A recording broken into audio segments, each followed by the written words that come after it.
இந்த வீடியோ வந்து டே 2 and day 3 of trading சேலஞ்சை வந்து கம்பைன் பண்ண ஒரு வீடியோ தான். ஸோ வீடியோவை மறக்காமல் ஃபுல்லாக பாருங்கள்.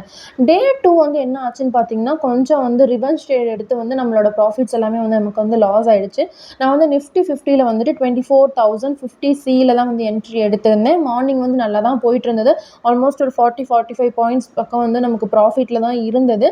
பட் நான் வந்து என்ன பண்ணிட்டேன்னா, அதிகமான டார்கெட் கொடுத்து பிரேக் அவுட் ஆகும் அப்படின்னு நினச்சிட்டு, பிகாஸ் எக்ஸ்பைரி இல்லையா, அதனால் பிரேக் அவுட் ஆகும், பெரிய டார்கெட் கொடுக்கலாம்னு சொல்லிட்டு கொடுத்துருந்தேன். பட் அது ஆப்போசிட்டாக போக ஆரம்பிச்சதுக்கப்புறம் லாஸில் தான் வந்து நான் புக் பண்ணி கட் பண்ணேன். அந்த லாஸை சரி பண்ணணும்னு சொல்லிட்டு நான் ரிவெஞ்ச் ட்ரேட் எடுக்க ஆரம்பிச்சு தான் எனக்கு ஆக்சுவலாக வந்து எனக்கு பெரிய லாஸாகவே முடிஞ்சுது.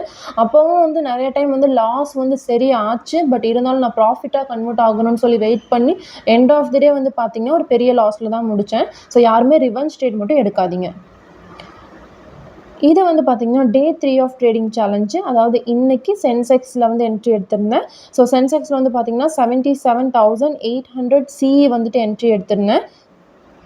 அது வந்து பார்த்திங்கன்னா ஸ்டார்டிங் வந்துட்டு மார்னிங்லாம் வந்து ஃபுல் ஃபாலில் தான் இருந்தது. பட் இருந்தாலும் இன்றைக்கி நம்ம வந்து ஸ்டேபிள் மைண்ட் செட்டில் தான் என்ட்ரி எடுக்கணும்னு சொல்லிட்டு லாஸ்ட் டைம் நான் அதே மிஸ்டேக் பண்ணக்கூடாது. எமோஷ்னலாக வந்து ட்ரேடை கட் பண்ணவும் கூடாது. அதே மாதிரி வந்து ரிவெஞ்ச் ட்ரேட் எடுக்கக்கூடாது. ஸ்டேபிளாக இருந்து பார்ப்போம் அப்படின்னு சொல்லிட்டு கரெக்டான என்ட்ரி எடுத்திருந்தோம். இன்றைக்கி நம்ம வந்து ₹300 டார்கெட் கொடுத்துருந்தோம். 143 சம்திங்கில் என்ட்ரி எடுத்திருந்தோம். 300 நமக்கு டார்கெட் ஹிட் ஆகிடுச்சு. பட் நான் லாஸ்ட்டாக வந்து ஷேர் பண்ணியிருப்பேன் கிராஃப் பார்த்திங்கன்னா, அது வந்து 599 வரைக்குமே போச்சு. ஸோ எக்ஸ்ட்ரா 200 பாயிண்ட்ஸ் வரைக்குமே நம்ம ப்ரீமியம் போச்சு. ஸோ டே 2 நமக்கான லாஸ் வந்து பார்த்தீங்கன்னா 4,300. டே 3யோட நம்மளோட ப்ராஃபிட் பார்த்தீங்கன்னா 3,129. ஸோ ஓவராலாக எல்லா ப்ராஃபிட் அண்ட் லாஸையும் கம்பைன் பண்ணி ஒரு எக்ஸல் கிரியேட் பண்ணி நாளைக்கு நான் லாங் வீடியோவில் நாளைக்கு ட்ரேட் முடிச்சதுக்கப்புறம் ஷேர் பண்ணுறேன். ஸோ மறக்காமல் அதையும் செக் அவுட் பண்ணி பாருங்கள்.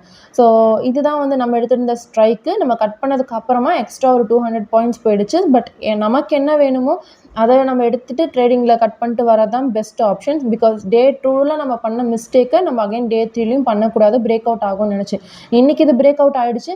பட் பிரேக் அவுட் ஆகாமல் கூட இருந்திருக்கலாம். பட் எனக்கு தேவையான ப்ராஃபிட்டை கான்ஃபிடென்ட்டாக அந்த பாயிண்ட்ஸை நான் புக் பண்ணிட்டு இன்றைக்கி வெளில வந்துட்டேன். ஸோ மிஸ்டேக்ஸ்லேருந்து தான் லேர்ன் பண்ண முடியும். தேங்க்ஸ் ஃபார் வாட்சிங்.